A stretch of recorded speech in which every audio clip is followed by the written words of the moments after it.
So welcome back to Urban Media today. Again, we're doing a special called Black History, Black Health. And we're excited to have Dr. Herbert Bazron here, who is a longtime family friend, but also too, he's been practicing for, I think, about 39 years as an internal medicine specialist in Pittsburgh for many years and is now in Napa, California. That's correct.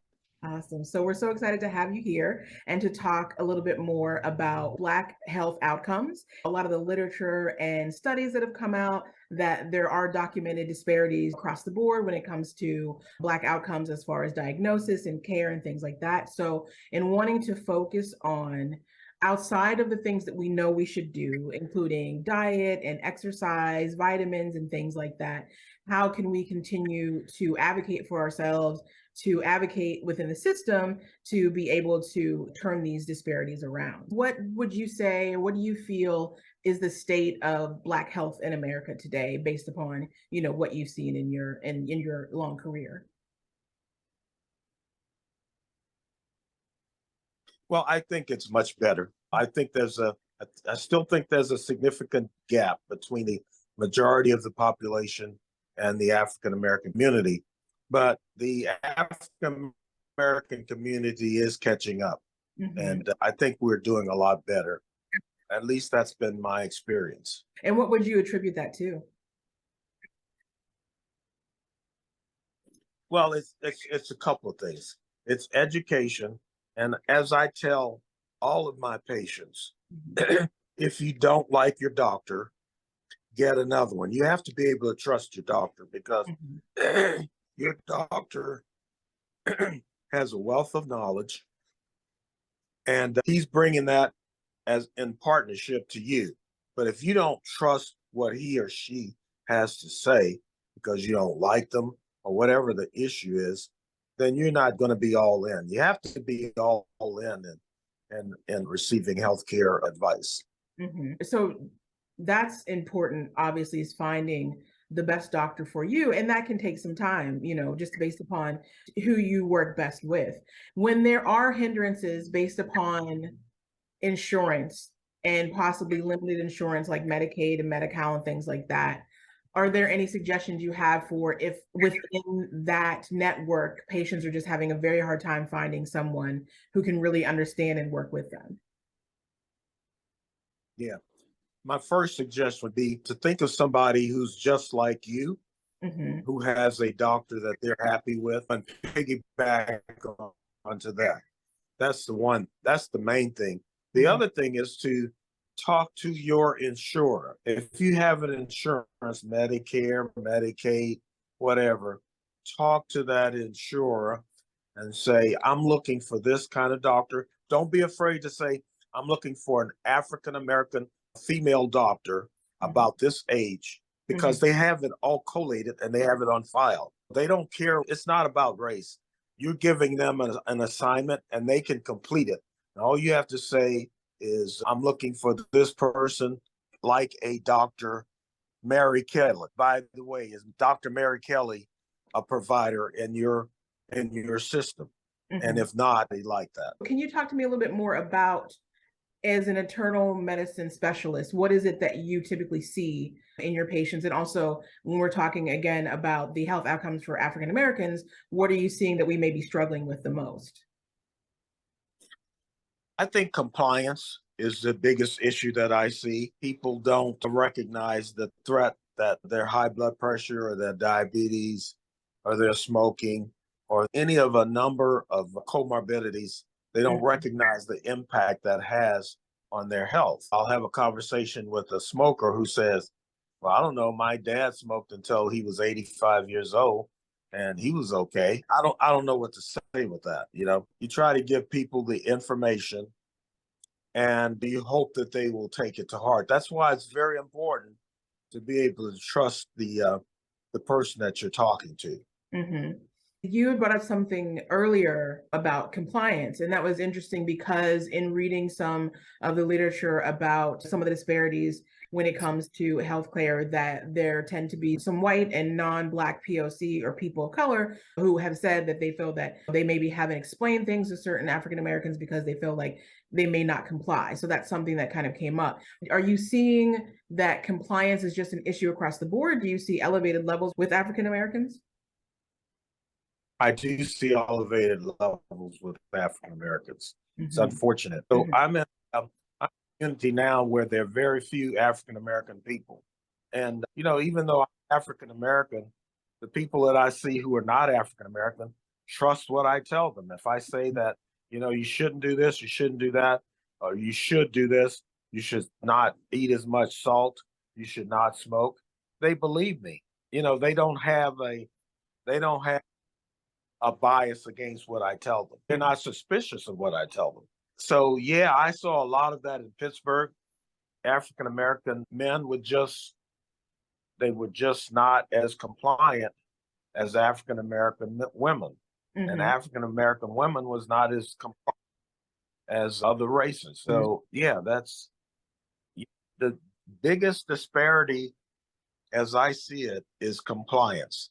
So What would you attribute the non-compliance with? I mean, there's a lot about just the medical field in general and the treatment that a lot of African Americans have experienced in the medical field, but also you being an African American doctor, there is an assumption that there would be a higher level of trust. But again, that's not always the case. So, I mean, would you contribute it to individual factors or possibly just concerns about the medical complex across the board? well, I think there's been a lot of distrust of the medical community for reasons that are historic. I'm sure you know that there've been people have been experimented on, and that kind of thing acts as a bias, and people latch on to that as the reason that they won't trust doctors. But at some point, you just have to let that go. I mean, sometimes it has happened, and if you want to use that as a reason not to comply, you can, I guess. But Mm-hmm. I think at some point, and I think that point is coming more quickly than maybe we're recognizing. I think Mm-hmm. at some point that we're recognizing that is going by the wayside. For instance, young African American people have no problem with compliance. It's the older generation. A 35-year-old African American, educated or uneducated, if they come to me, when I have an opinion to offer them or a medical advice to offer them, they seem to be trusting. It's the older people that seem to be intransigent and untrusting Mm-hmm. and having problems. So that's one of the reasons I go back to the beginning. If you find somebody that you trust and you're going to be all in. For instance, I'm talking about somebody in their 30s or whatever, or 40s. And I spend a good bit of time trying to connect with them to try to gain a connection with them. And hopefully that will play out when I have advice for them that Mm-hmm. may be counterintuitive to what they've heard in their culture, or Mm-hmm. counterintuitive to what they're already doing. And sometimes I challenge people. And talking to other medical professionals, and we've talked about training and the fact that while we're all the same in so many ways, there are just different things that you see that there are some outliers when it comes to different races. And so, as far as the medical field and preparing doctors to know and understand, do you think that there is enough education for doctors now when it comes to treating patients of all races? I don't, but I don't Mhm. know how it's going to be done. I think that, for instance, this sense of things that I've developed, it was not taught to me in medical school. It was not taught to me in rounds in the hospital. It wasn't taught to me on any medical rounds. Mhm. Really, it's the cultural differences that I've noticed. Just not only in medicine have I noticed it, but just the day-to-day life systems that we intermingle with. Mhm. That just differences in how people receive and how people review things. I think a larger part of your question is how do we fix that? Yes. And I think my personal opinion is you fix it by getting someone who looks like you to talk to you and to share with you their life story and to share with you what they recommend that you do. And so that's why I'm a big proponent. My biggest proponency is having African American doctors, male and female, Hispanic American doctors, male and female, and other races as well, to attract people who don't want to be bamboozled by a culture that is not their own. What are some ways that you think or that you suggest that patients and doctors can build rapport and build trust in the relationship? Well, my way may be different, and I don't know that you'll hear this much, but I think it's when you have that 30 to 45 minutes with a new patient that doesn't know you, you don't know them. I spend time trying to find about their family, their relationships, what are the things that they like to do. I talk about myself, Mhm. my wife, my children, the kind of things that I like, Mhm. who my favorite teams are, and things like that, so that they remember those things, so that when I give them advice, they have something to build it on, not just because I went to the University of Pittsburgh Medical School. Who cares? Mhm. I mean, that's only important to a certain number of people. Mhm. Other people want to know, they want to be able to trust you and like you. Mhm. And I think both of these things are very important. Mhm. And if you can get that, then you can get people to take your advice. Mhm. And to make the long story short, you have to start on day one. You have to start on visit one. So if you come to me, I'm going to find out about you. You grew Mhm. up in Pittsburgh. You went to this school. You went to Howard. Your dad is this. Your dad is that. Your mom is this. Your mom is that. I'm going to know you, and there may be certain keynotes that I'll make about you, Mhm. that when I see you again, Mhm. I'll bring that up, so that everything kind of goes back to that first visit and builds on that first visit. So if I have some good news to tell you, that works real well. If Mhm. I have some not so good news to tell you, good not good news that is not so good is tough to take. But that's where the trust comes in. If you're willing to trust that person, and sometimes you, as a doctor, you can see people that are not receiving this news that you're giving out. And so what you need to do is find somebody else that can give them the news similarly, that they might trust.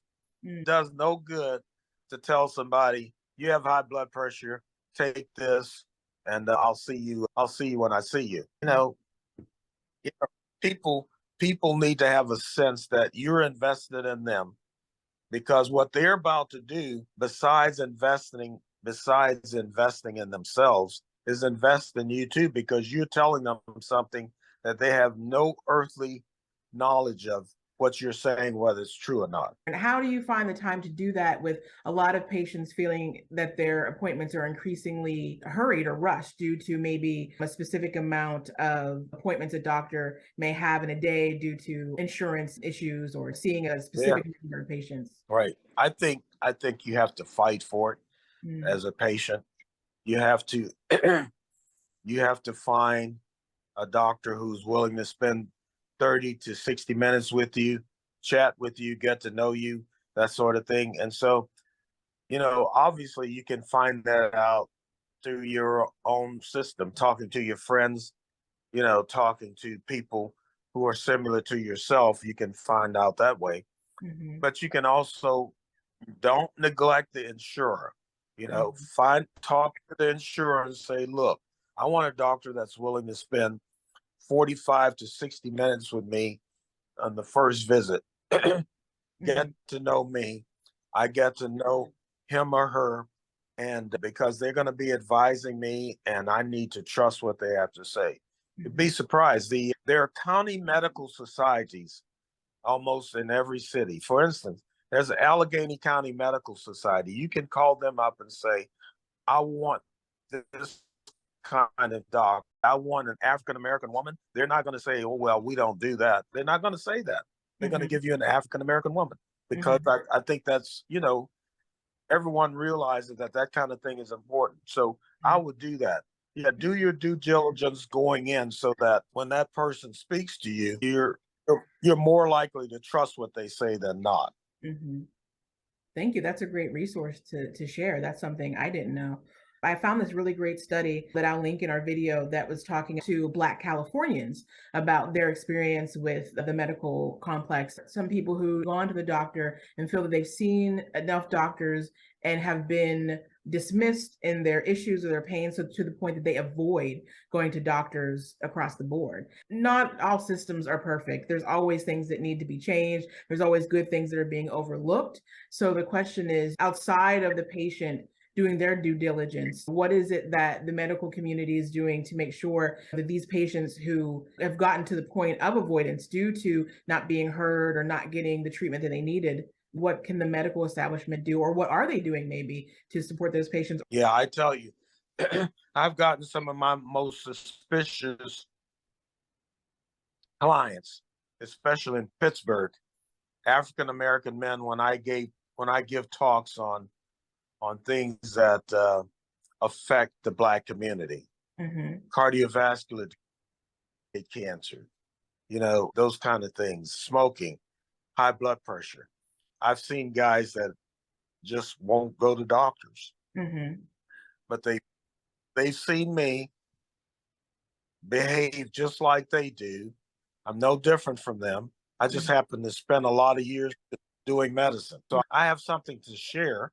And if they look at me and say, yeah, I could probably trust that guy, Hmm.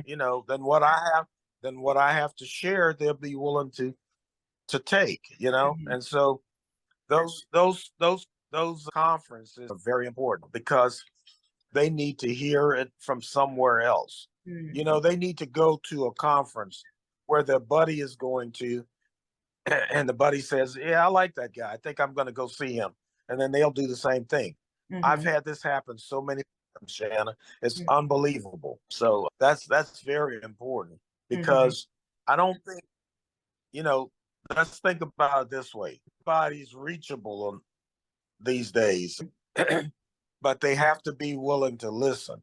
There's TV, there's radio, there's church, there's all of these venues in which people are reachable. Hmm. But if they don't listen, or they don't trust, then they just tune you out. And Hmm. so there has to be you have to have a Black men's conference on prostate cancer. You have Hmm. to have that, or Hmm. a Black men's conference on tobacco use and high blood pressure and things like that. You have to have that. And if they come out, you can probably catch them. Now that's now, I'm talking in the extreme here. To Hmm. tell you the truth, most people are not that distrusting and are willing to listen and willing to find somebody. So yeah, you just have to. I don't know. You have to. How should I say this? It sounds like you're talking about like public health and public health messaging. Yeah, exactly. When I'm thinking of, public health and messaging, I mean, is the money out there? When somebody asked me to talk and to do it for free, I did it. And I Mhm. think most African American doctors do it all the time. Mhm. It's a way to give back. You go to a 6:30 meeting, you're home by 8:30, Mhm. and you speak to somebody and you speak into somebody's life, Mhm. may Mhm. save somebody's life. Let me tell you a story. Sure. So you don't think I'm just this kind of guy that wants to be loved and do the right thing and all of that stuff. Mhm.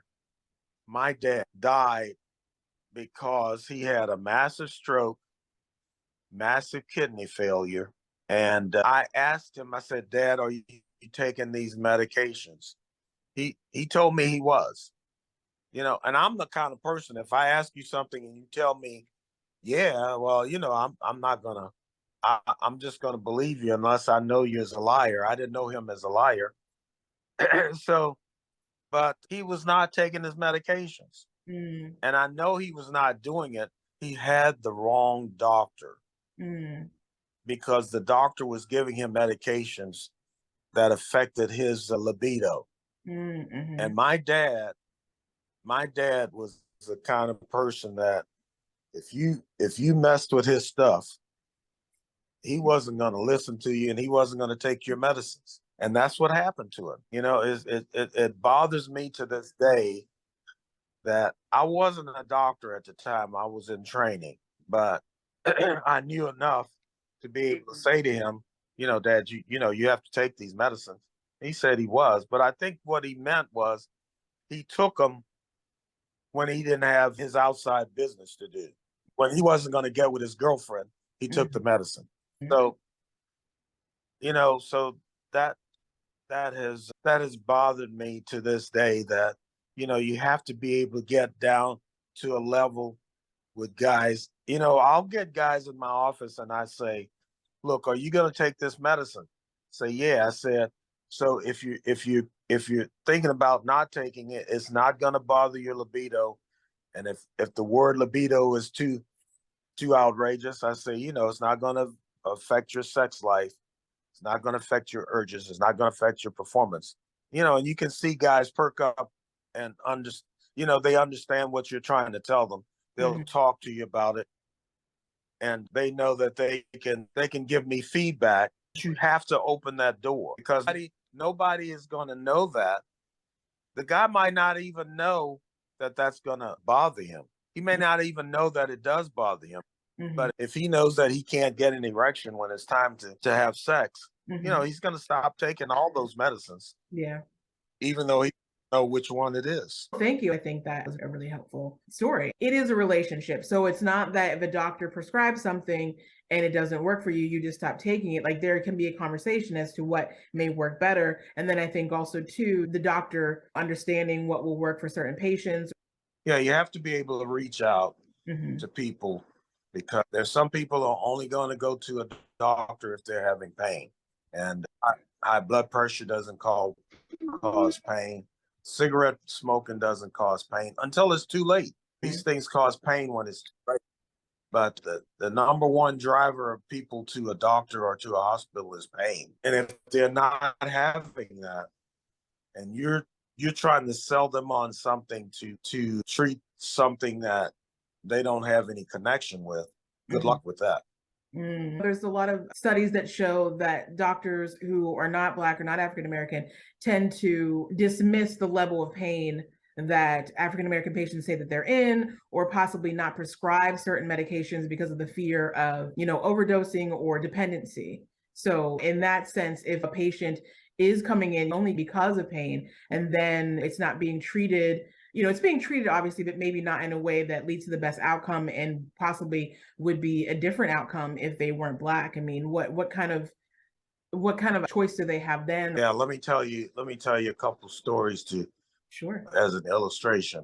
You've heard of sickle cell disease, a very Yes. painful and abrupt disease that causes people to have to take opioids and narcotics to combat the pain. So there are people who have sickle cell disease who are in a lot of pain. There are Hmm. people who have sickle cell disease who are not in a lot of pain. So what happens is when the doctors are white who've treated you and they get the suspicion that you're drug seeking, then they start treating you differently, Hmm. you know. And when they start treating you differently, everybody senses that. When you're there to get medication and doctor won't look you in the eye and doesn't want to give you the number of pills and stuff like that because they don't trust you, but you can feel that. That indeed does happen.